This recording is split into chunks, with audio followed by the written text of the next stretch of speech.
Yes, sir. Okay. Today topic for discussion is apoptosis. It is written apoptosis. It is pronounced as apoptosis. Someone also pronounce it as apoptosis, where P is silent. Usually P is silent, and therefore you should pronounce it as apoptosis, right? So in this topic, we will deal with introduction, some examples, biochemical features, morphological features, and mechanism of apoptosis. जब मैं ये slide बना रहा था तो मुझे ये समझ में नहीं आ रहा था कि मैं मैकेनिज्म को पहले रखूं, फीचर्स को बाद में रखूं, कि फीचर्स को पहले रखूं, मैकेनिज्म को बाद में रखूं. इसके जो चार कंटेंट्स ऊपर वाले हैं ना, regarding introduction, examples, biochemical features, morphological features, ये थोड़ा आप समझ सकते हो. आप बता भी रहे थे मुझे, इसको थोड़ा समझा भी जा सकता है, लेकिन जो फिफ्थ वाला जो इसका कंटेंट है मैकेनिज्म, वो हाईली कॉम्प्लिकेटेड है. तो मुझे इसलिए लगा कि कॉम्प्लिकेटेड टॉपिक को it should be kept in the last, ताकि आपको ज्यादा शुरू में ही बाउंस नहीं होने लगे ये टॉपिक. इसलिए मैंने इसको भी फाइनली लास्ट में कर दिया, इसके मैकेनिज्म को. However, a small introduction of this topic is we can define it as a pathway of cell death induced by a tightly regulated suicidal program. इसका ये मतलब हुआ कि इस कंडीशन में एक ऐसा पाथवे है, श्यामा पांडे ज्वाइनिंग अस, हाँ, तो इट इज ए पाथवे, इस तरह का पाथवे है जहां पे जो सिस्टम है, जैसे नेक्रोसिस से जब इसको कंपेयर करते हैं, तो एक यहाँ पे डिफिनेशन आपको दिख रहा है कि इसमें जो सिस्टम है डेट इज टाइटली रेगुलेटेड. इसका कहने का मतलब ये है कि once the pathway for apoptosis starts, it can not be stop at any and.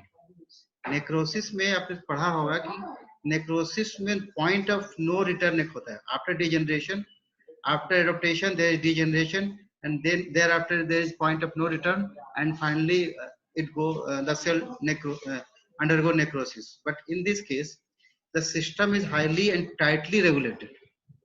Once the system start for apoptosis, it cannot be stopped, and the cell has to suicide and finally die.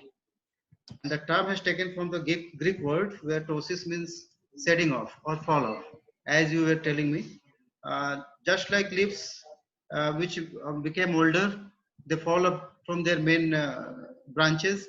Similarly, the cells which have done their function usually dies, as you were explaining me. So from there, this term has been taken as ptosis. Okay. Some other points related to this topic is that it is an active form of cell death. It means it requires energy.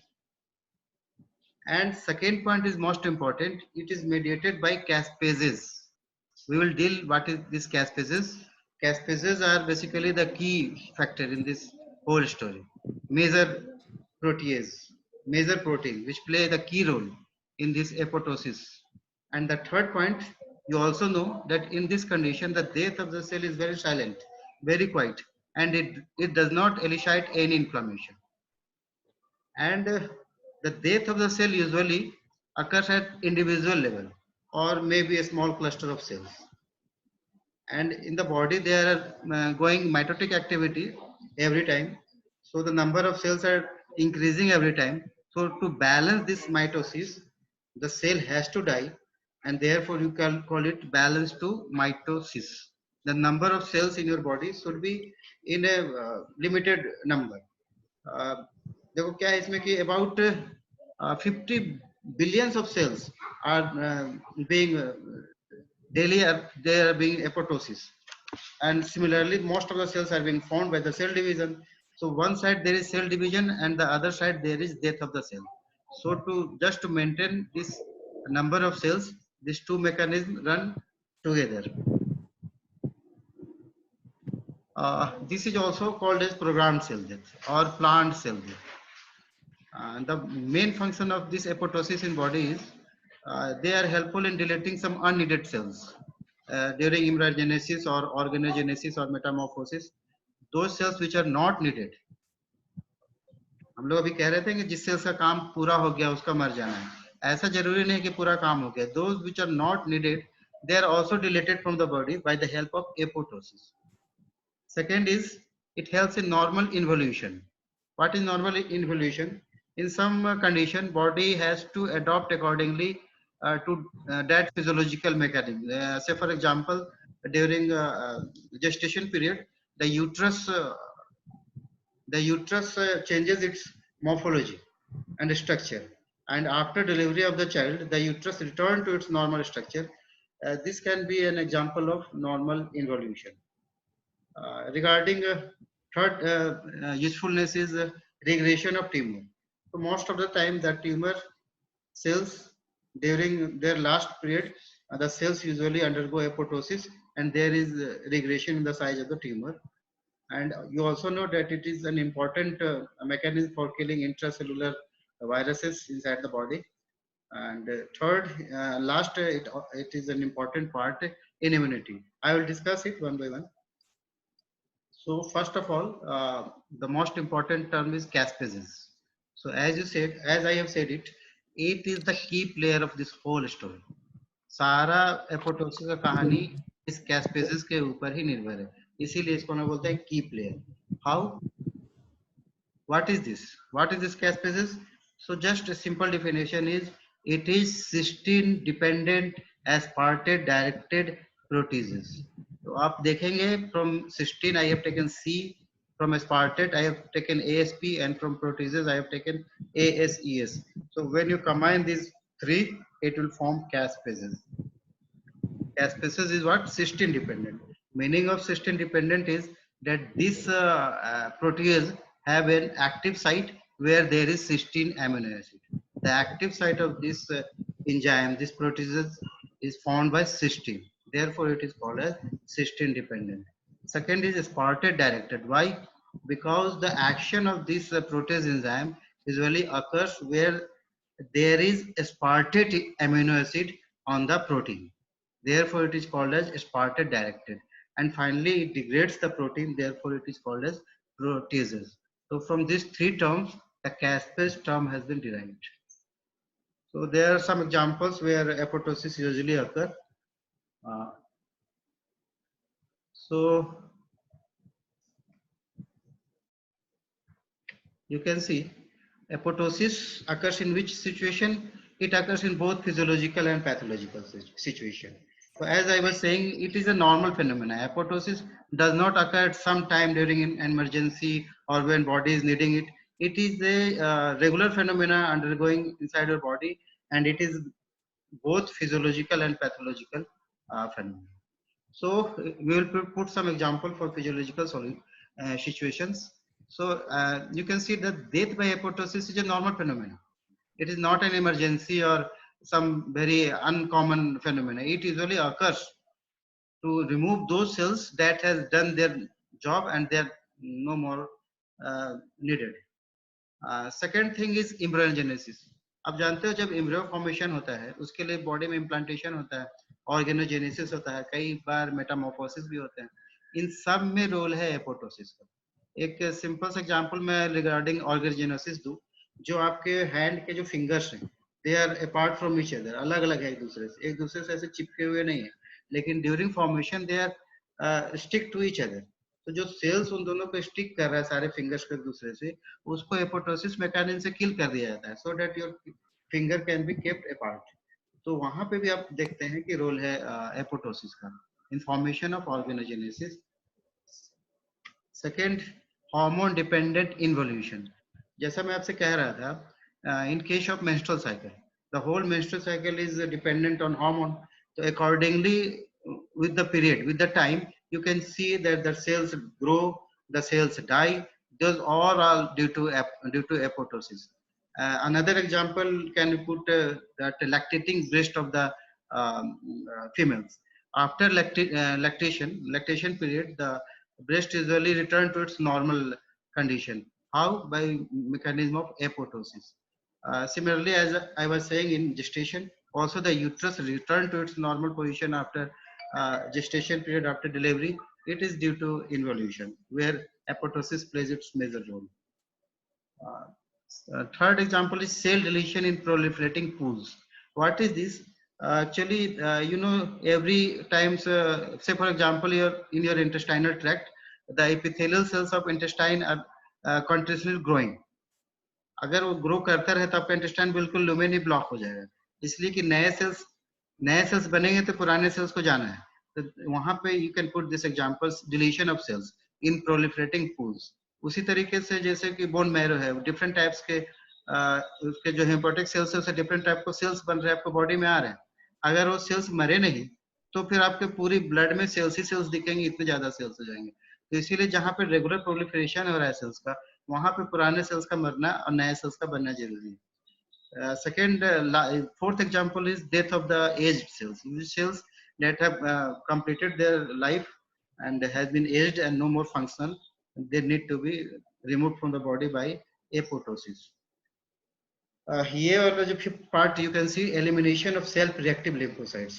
तो आपको immune system में थोड़ा सा idea होगा, मैं आपको बता भी रहा था शायद इम्यूनोपैथोलॉजी में कि जहाँ पे लिम्फोसाइट्स बनते हैं, both B lymphocytes and T lymphocyte, and after their formation they are educated in bone marrow. D lymphocytes are educated in bone marrow and T lymphocytes in thymus.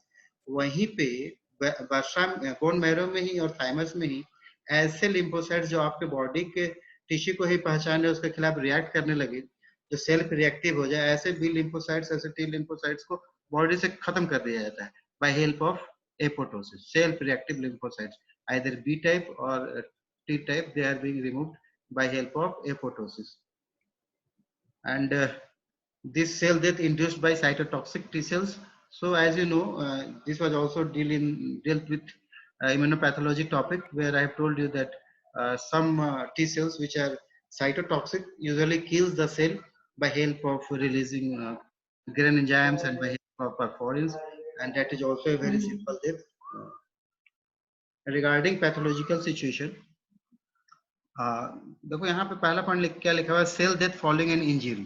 तो यूजुअली जब इंजरी होता है तो necrosis होता है, उसको apoptosis नहीं बोलते हैं, लेकिन इंजरी में भी एपोटोसिस होगा.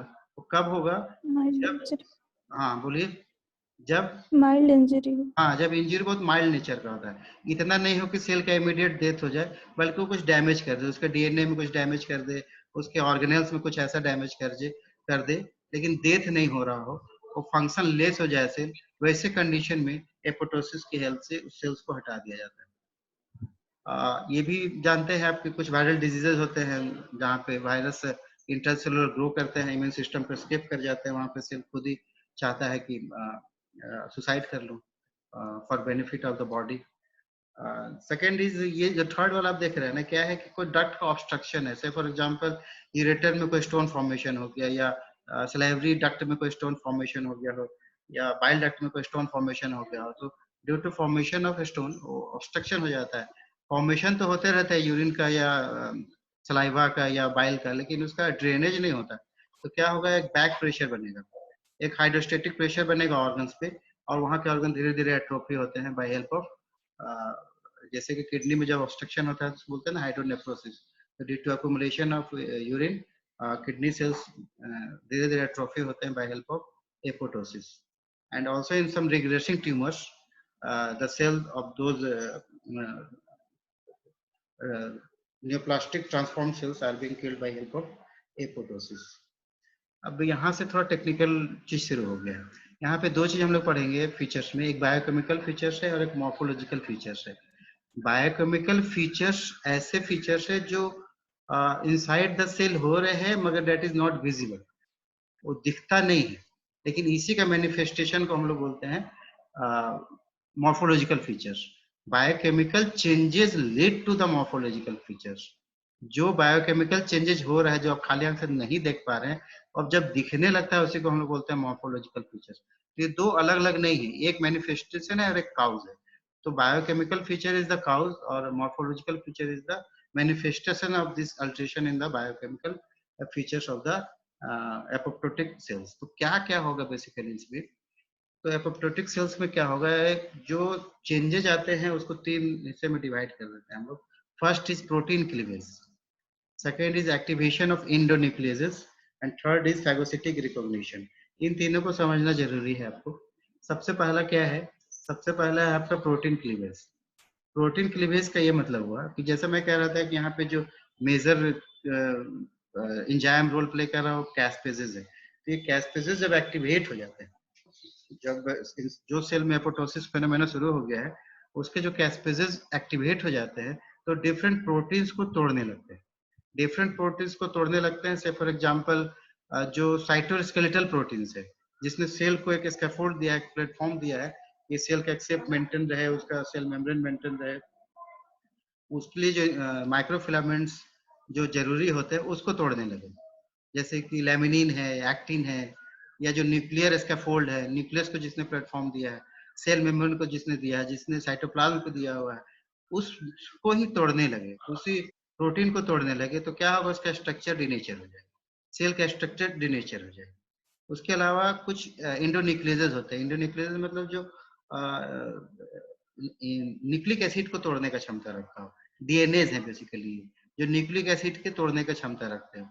तो क्या होगा, एक तरफ सारे जो साइटोस्केलेटल फिलामेंट्स है वो टूट रहा है, सेल डिनेचर हो रहा है, और साथ साथ डीएनए टूटने लगे, क्रोमोजोम्स टूटने लगे, तो छोटे छोटे बीट्स की तरह जो हम लोग पढ़ते थे ना, न्यूक्लियोजोम्स, न्यूक्लियोजोम से छोटे छोटे यूनिट्स पढ़ते थे, तो उस तरह का यूनिट फॉर्मेशन न्यूक्लियोजोम्स की तरह छोटे छोटे फॉर्मेशन होने लगेगा by help of this DNA protein. अब जब सेल्स में इतने सारे चेंजेज होंगे तो नेचुरली सेल में सेल एकदम फंक्शनलेस हो जाएगा, ऑलमोस्ट किल जैसा ही हो जाएगा, तो बॉडी में उसका चूंकि कोई महत्व नहीं रह गया हो, इसलिए उस सेल को फाइगोसिटिक सिस्टम पहचानेगा और उसको वहां से रिमूव कर देगा।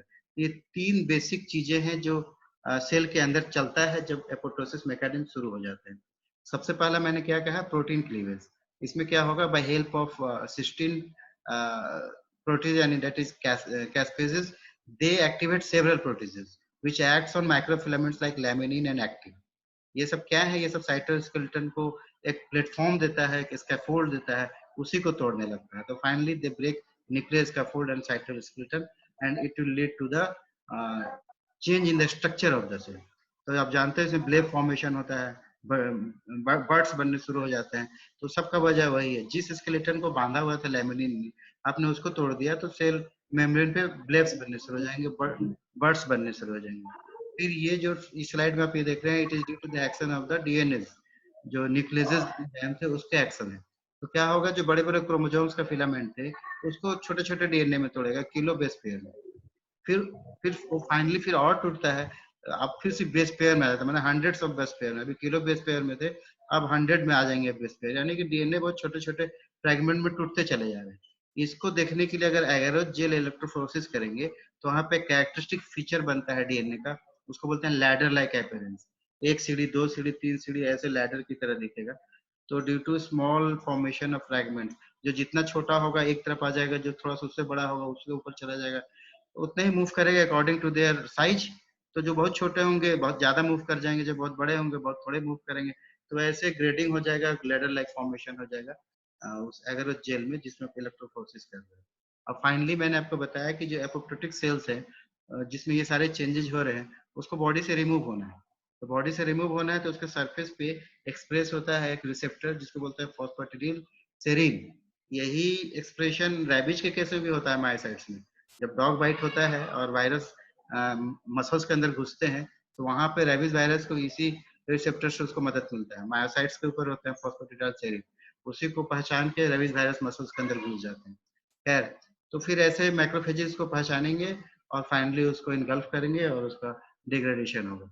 तो इतने सारे जो चेंजेज हो रहे हैं सेल्स के अंदर, अब सेल्स में क्या क्या दिखने लगेगा उसे कौन बोलता है मॉर्फोलॉजिकल फीचर्स। तो इसको देखने की समझने के लिए देखो, सबसे पहले क्या होगा, श्रिंकेज ऑफ द सेल्स। तो सेल छोटे हो जाते हैं, श्रिंक हो जाते हैं, ये एकदम कंट्रास्ट है उसका नेक्रोसिस का। नेक्रोसिस में सेल का स्वेलिंग होता है, श्रिंकेज नहीं होता, सेल स्वेल हो जाते हैं। इसमें क्या होगा, सेल श्रिंक हो जाएगा। जब श्रिंक हो जाएंगे तो क्या हो जाएगा, सब कुछ कंसंट्रेटेड हो जाएगा, पूरा साइटोप्लाज्म एक जगह पे आ गया तो कंसंट्रेटेड हो गया पूरा, और सेल ऑर्गेनल्स पूरा कंसंट्रेटेड फॉर्म में आ गया, सब कुछ एक जगह कंसंट्रेट हो जाएगा। उस इसीलिए हम लोग बोलते हैं cells become more dense due to concentration of the cytoplasm and organelles. उसके बाद आप देखोगे कि मैं यूजुअली कह रहा था कि एक सिंगल सेल इंडिविजुअल सेल्स में होते हैं या क्लस्टर ऑफ सेल्स में होते हैं। तो अगर क्लस्टर ऑफ सेल्स वाली स्थिति होगा तो सेल एक दूसरे से अलग होना शुरू हो जाएंगे due to shrinkage of the cells. अब उसके बाद चेंजेज आने शुरू होंगे उसके न्यूक्लियस में। तो जो क्रोमेटिन फिलामेंट्स है बाय हेल्प ऑफ पिग्नोसिस एंड कैरियोरेक्सिस वो टूटना शुरू हो जाएंगे। जहाँ यहाँ पे किसका रोल है, इंटरन्यूक्लियस का, डीएनएजेस का। तो डीएनएज इसको तोड़ने लगेंगे और वो छोटे छोटे क्रोमेटिन मटेरियल अलग होने लगेंगे। अब due to breaking of the laminin and actin type microfilaments, cell का जो साइटोस्केलेटल स्ट्रक्चर है वो खराब हो चुका होता है। उसमें छोटे छोटे ब्लेब्स बनने होते हैं, छोटे छोटे बर्डिंग होना शुरू हो जाता है। ये बर्ड्स, ये ब्लेब्स फाइनली ब्रेक करके सेल से अलग हो जाते हैं। और जब अलग होते हैं सेल से तो अपने साथ क्या ले जाएगा, अपने साथ ले जाएगा सेल साइटोप्लाज्म। सेल का साइटोप्लाज्म में कुछ पोर्शन ले जाएगा। और क्या ले जाएगा, सेल ऑर्गेनेल्स ले जाएगा।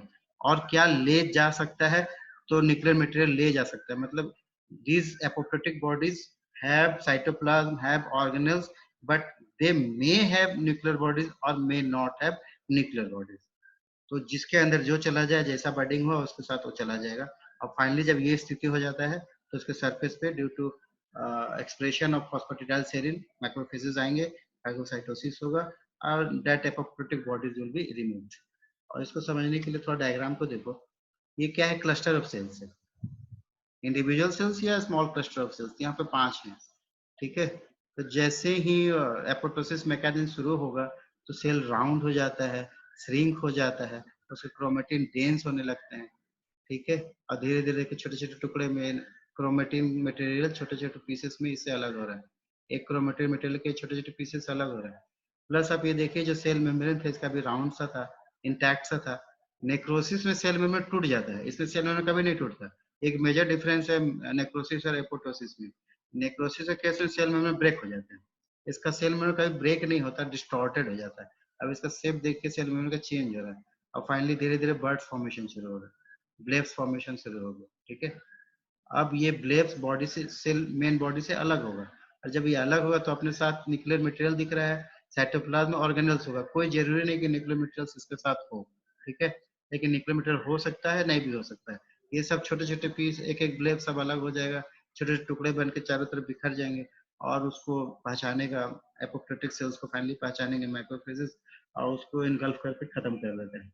नेक्स्ट स्लाइड में उसी को फिर डिपिक्ट किया गया है। एक नॉर्मल सेल है, इसमें देखिए कंडेंसेशन शुरू हो गया न्यूक्लियस का, पिग्नोसिस शुरू हो गया, ठीक है। सेल में ब्लेब्स बनने शुरू हो गए, सेल में ब्लेब्स बन रहे हैं, सेल श्रिंक हो रहा है। उसके बाद ये bodies nuclear fragments due to rhexis, karyorrhexis, टूट टूट के अलग होना शुरू हो गए। और फाइनली अलग होंगे ब्लेब्स की तरह, और उसको माइक्रोफेजेस आकर उसको इनगल्फ कर जाते हैं। तो ये है रिगार्डिंग फीचर्स। अब यहाँ से शुरू होता है मैकेनिज्म। अभी मेरे पास 8-9 मिनट है, मुझे लगता है पूरा हो जाएगा। तो यहाँ पे ये शुरू होता है मैकेनिज्म। सबसे इम्पोर्टेंट पार्ट और सबसे कॉम्प्लिकेटेड पार्ट यही है। मैं जब इसको तैयार कर रहा था तो मुझे समझ में नहीं आ रहा था कि मैं कैसे आपको बताऊं कि आप समझ जाओ। तो मैं कोशिश कर रहा हूँ, देखो समझ जाओ। देखिए जो मैकेनिज्म है एपोप्टोसिस का, उसमें 2 फेज होते हैं। एक होता है इनिशिएशन फेज और एक होता है एग्जीक्यूशन फेज, ये वाला, ठीक है। एक है इनिशिएशन फेज और एक है एग्जीक्यूशन फेज। इनिशिएशन फेज का मेन मकसद होता है कैस्पेस को एक्टिवेट करना। कौन सा कैस्पेस वो हम लोग बाद में बातें करेंगे। कैस्पेस डिफरेंट टाइप्स के होते हैं, लेकिन फाइनली इसका मेन रोल है कैस्पेस को एक्टिवेट करना। और एक्टिवेटेड कैस्पेस जो वर्क करता है उसी को हम लोग बोलते हैं एग्जीक्यूशन फेज। तो 2 फेज हो गए, इनिशिएशन फेज और एग्जीक्यूशन फेज। इनिशिएशन फेज का काम हो गया कैस्पेस का एक्टिवेट कराना, और एग्जीक्यूशन फेज में काम हो गया उस एक्टिवेटेड कैस्पेस का काम लेना, ठीक है। अब ये जो इनिशिएशन होता है ये 2 तरीके से हो सकता है, आइदर इंट्रिंसिक और एक्सट्रिंसिक, ठीक है। प्लस मैं आपसे ये बताऊं कि मैं अभी पूरे एपोप्टोसिस को किससे जोड़ दे रहा हूँ, कैस्पेज से। ऐसा लगता है कि एपोप्टोसिस विदाउट कैस्पेज नहीं हो सकता। तो आपके बुक में हम लोग पढ़ा करते थे तो उसको सीधे सीधे हम लोग कैस्पेज से ही कोरिलेट कर देते हैं। लेकिन जो नया डिस्कवरी है, नए रिसर्च हुए हैं, उसमें ये देखा गया है कि नन कैस्पेज डिपेंडेंट भी एपोप्टोसिस होता है। तो उस टॉपिक को हम लोग तो डील नहीं कर रहे हैं, हम लोग बेसिकली डील कर रहे हैं कैस्पेज डिपेंडेंट एपोप्टोसिस का। तो मेन रोल इसका है। मैं आपसे क्या कर रहा था, initiation phase either intrinsic pathway से होगा या एक्सट्रिंसिक पाथवे से होगा। इस दोनों पाथवे को मैं समझाने की कोशिश करता हूँ आपको। और देखिए इस डायग्राम में एक्सट्रिंसिक पाथवे है, इंट्रिंसिक पाथवे है, और ये साइटोटॉक्सिक टी सेल्स वाला पाथवे है। जब जब एक सेल एक्सट्रिंसिक पाथवे से एपोप्टोसिस डिनाई कर जाएगा, इंट्रिंसिक पाथवे से भी डिनाई कर जाएगा, तब सेल के पास ये तीसरा मैकेनिज्म शुरू होता है, टी साइटोटॉक्सिक सेल्स वाला। मतलब यूजुअली एक्सट्रिंसिक पाथवे या इंट्रिंसिक पाथवे को फॉलो करता है। अगर इससे काम नहीं बनता है तो फाइनली ये तीसरा वाला जो है साइटोटॉक्सिक टी सेल्स, उसको यूज करता है। अब जो एक्सट्रिंसिक पाथवे है, इसके लिए सेल के जो सिग्नल्स मिलते हैं ना फॉर एपोप्टोसिस के, आप सुसाइड कर जाइए, ये सिग्नल्स बाहर से आते हैं फ्रॉम आउटसाइड, इसीलिए आप उसको हम लोग बोलते हैं एक्सट्रिंसिक पाथवे। और इंट्रिंसिक पाथवे में, इंट्रिंसिक पाथवे में सिग्नल्स उसके अंदर से ही बनते हैं, इनसाइड द सेल, उसका ओरिजिन इनसाइड द सेल ही है, इसीलिए उसको हम लोग बोलते हैं इंट्रिंसिक पाथवे। थोड़ा सा इस डायग्राम में देखो, इसको मैं और थोड़ा समझाऊंगा आपको। यहाँ पे एक राउंड बॉडी है, उसके ऊपर लिखा हुआ है डेथ लाइजेंड और डेथ रिसेप्टर्स। उसके बाद एडाप्टर्स एडाप्टर्स है, फिर डिस्क फॉर्मेशन है, कैस्पेज 8 का एक्टिवेशन है। यहाँ पे एक चीज आप ये जान जाइए कि एक्सट्रिंसिक पाथवे में कौन सा मेजर कैस्पेज एक्टिवेट होता है, तो नंबर 8, ठीक है। नंबर 8 मेजर कैस्पेज है जो एक्सट्रिंसिक पाथवे में एक्टिवेट होता है। प्लस यहाँ पे डेथ रिसेप्टर्स का रोल है, मैं इसको और इलेबोरेट करूंगा अभी आपको। इंट्रिंसिक पाथवे में क्या है, इसको हम लोग माइटोकॉन्ड्रियल पाथवे भी बोलते हैं, या एपोटोजोम पाथवे भी बोलते हैं, ठीक है। इसी तरीके से इसको डेथ पाथवे भी बोलते हैं, डेथ रिसेप्टर पाथवे, और इसको हम लोग बोलते हैं माइटोकॉन्ड्रियल पाथवे या एपोटोजोम पाथवे। तो इसमें क्या होता है, मेजर रोल माइटोकॉन्ड्रिया से रिलेटेड है।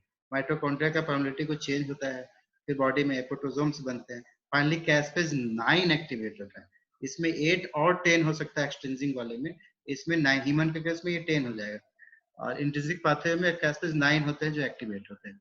और ये तीसरा वाला है, जब ये भी नहीं सुने ये भी नहीं सुने, तो बाय हेल्प ऑफ एंजाइम्स या परफोरिन सेल को डेथ करता है, सेल में डेथ हो जाएंगे, ठीक है। अब इसको थोड़ा सा मैं और एक एक कोशिश करता हूँ। सबसे पहले एक्सट्रिंसिक पाथवे को मैं आपको, जिसको डेथ रिसेप्टर पाथवे बोलते हैं, इसको बताना चाहता हूँ मैं आपको। ये कैसे शुरू होता है, initiated by engagement of cell surface death receptors. इसको थोड़ा आराम से समझो आप। क्या है कि एक लिविंग सेल्स के पास दो रास्ते हैं, एक लिविंग सेल्स के पास दो रास्ते हैं, या आइदर उसको फॉलो करे कि मुझे ग्रो करना है, या वो उसको फॉलो करे कि मुझे मर जाना है। ये सेल डिसाइड करता है। तो उसके लिए क्या है सेल के पास, सेल के पास है ग्रोथ रिसेप्टर, सेल के सरफेस पे होता है ग्रोथ रिसेप्टर्स।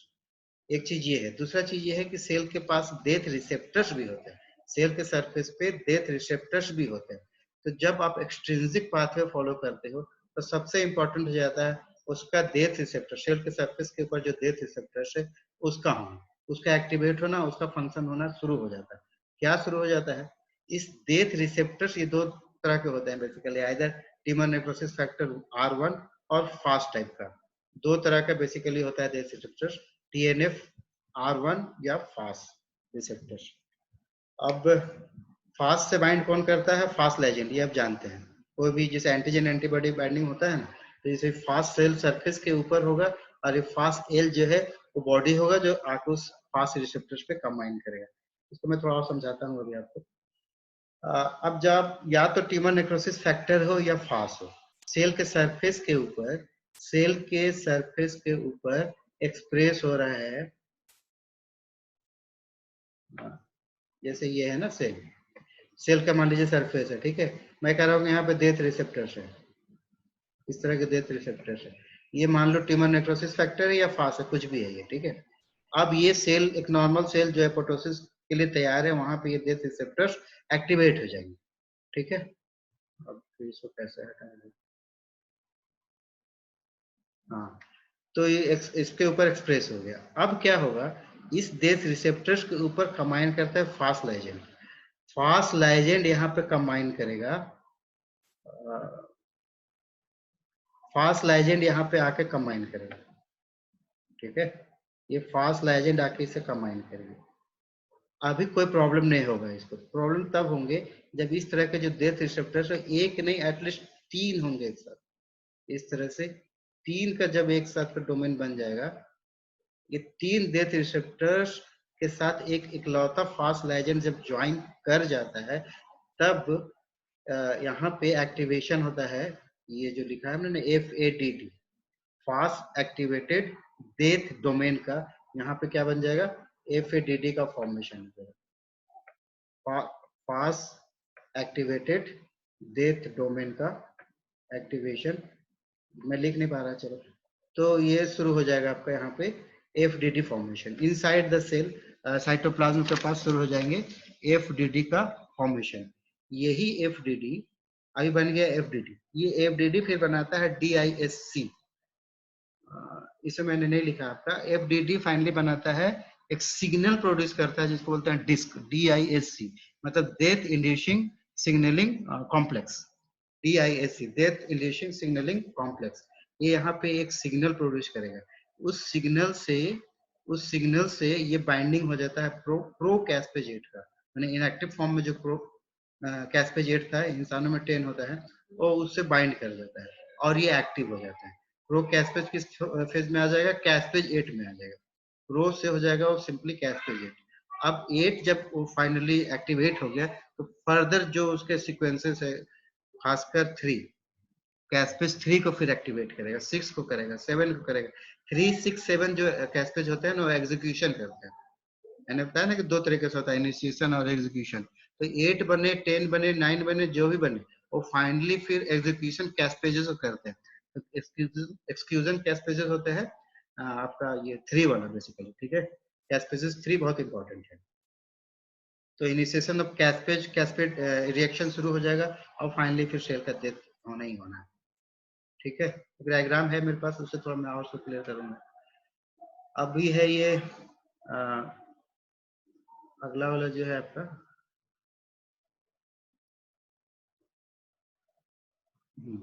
इसमें आप देखो कि इंट्रिंसिक पाथवे है या माइटोकॉन्ड्रियल पाथवे है या एपोप्टोसोम पाथवे बोलते हैं।